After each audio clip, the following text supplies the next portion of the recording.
What's up, everyone? Pastor Rod here. Thank you for joining us once again on Through the Bible. In this series, we are walking through the books of the Bible to help provide literary and cultural context to help you become educated readers of the scriptures. Now, we are finishing up the minor prophets today, and we're going to look at the last minor prophet. That would be the prophet Malachi, or as my Italian friends like to say, Malachi.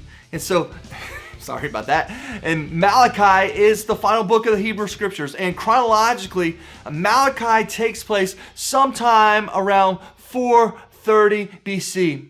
And the people are all back in Jerusalem. Right, the people have come back from this Babylonian exile in 539 BC. They're all settled in. It's been about 100 years. The temple has been rebuilt. The city's been rebuilt. The temple was rededicated on 516 BC. And in Malachi, you would think all is going well. After all, the people are back in the land. The temple has been rebuilt, and they have learned their lesson from the Babylonian captivity.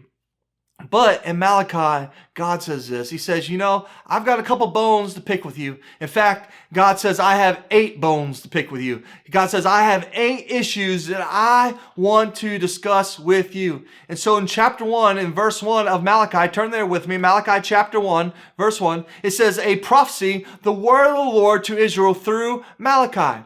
And then it jumps right into it. God says, issue number 1, verse 2, I have loved you, says the Lord, but you ask, right, in this tone of innocence, how have you loved us? This is some love, right? Babylonian captivity. It says, was not Esau Jacob's brother, declares the Lord? Yet I have loved Jacob, but Esau I have hated. And I have turned his hill country into a wasteland and left his inheritance to the desert jackals.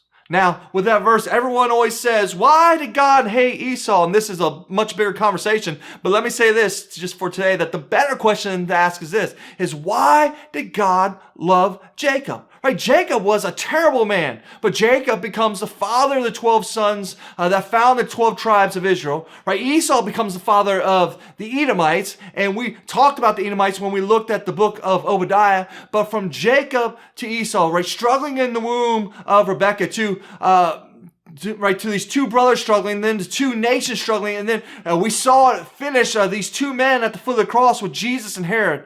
We saw this play out. Right, these 2 fellows are complete opposites. Right, Jacob, God says, Jacob, I had a plan. Or Jacob said, I had a plan, but Esau says, you know what? I have my own plan. And that rolled right down through the centuries. Now, issue number 2, verse 6 says, a son honors his father and a slave his master. If I am a father, where is the honor due me? If I am a master, where is the respect due me, says the Lord Almighty. Right? It is you, priests, who show contempt for my name. But you ask, right, once again, in this tone of innocence, how have we shown contempt for your name? Verse 7, by offering defiled food on my altar. But you ask, how have we defiled you? By saying that the Lord's table is contemptible. Right, these 5 great sacrifices, the burnt offering, the grain offering, the sin offering, the peace offering, and the guilt offering. Right, 4 of these 5 sacrifices are animal sacrifices. And the animal is to be a perfect, unblemished, year-old male animal. It is to be the best of your herd, the best of your flock. So God says this in verse 8. He says, when you offer blind animals for sacrifice, is that not wrong? He says, when you offer sacrifice lame or diseased animals, is that not wrong?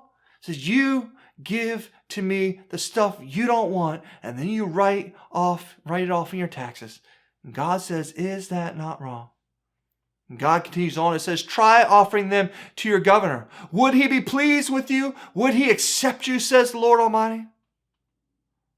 Right, think about this. If you watch the offering plate go around on a Sunday morning, and you look at it, what do you notice? Man, it's filled with dollar bills. And the truth is this, that the vast majority of people at church are going to tip the waiter more at the restaurant after church than they are going to give to God during church. And God asks the question, is that not wrong? Man, that's a sobering thought. And so, just in a nutshell, we go through Malachi and we have these 8 issues that God has with Israel until finally, at the end of Malachi chapter 4 and verse 5, God says this. He says, see, I will send the prophet Elijah to you before the great and dreadful day of the Lord comes. Right, there it is again, that same term we first saw in Joel. Verse 6 says, he will turn the hearts of the parents to their children and the hearts of the children to their parents, or else I will come and strike the land with total destruction. God says, I'm going to send the prophet Elijah, and he will pave the way for you for the one who comes. And if you accept him, all will go well, but if you do not accept him, then there will be judgment to face. Right? And John the Baptist, he comes as that person, Elijah. And then Jesus Christ comes as the person of God's Son. The first time bringing salvation. And then when we get up to Revelation, he comes for a second time, but this time bringing judgment. And we will see that play out in Revelation chapters 5 through 19. But that is the conclusion of the Hebrew Scriptures. And that is Malachi in a nutshell.